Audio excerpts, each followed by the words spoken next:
could celebrate the achievements of the British Empire, including the defeat of slavery, for example. And we have this conversation about whether slavery should be taught in schools and so on. And my answer to that is yes. The problem is we don't teach about slavery in schools. What we teach about is the transatlantic slave trade. And this way of looking at the world is quite silly to me. It's sort of like evaluating whether a sprinter is fast or slow without comparing them to anybody else. You can't do it.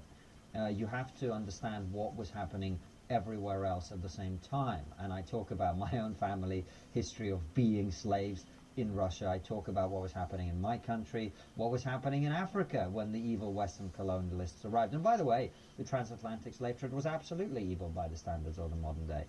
But it wasn't as bad as the trans-Saharan slave trade, which was conducted mainly by Muslim and Arab traders. Didn't last as long, didn't take as many lives, didn't have such a high death rate, and slavery was continually practiced around the world much later, and only ended, by the way, thanks to the Western colonial powers putting a lot of effort and a lot of money into it. Does that excuse the transatlantic slave trade? Of course not.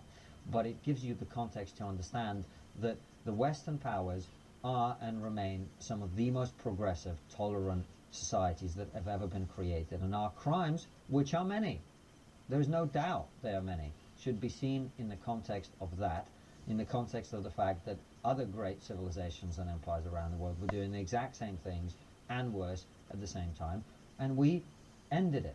We stopped it.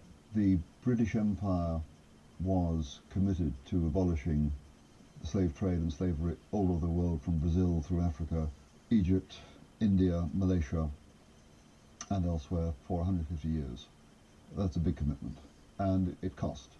The end of slavery remains the greatest moral achievement of the West.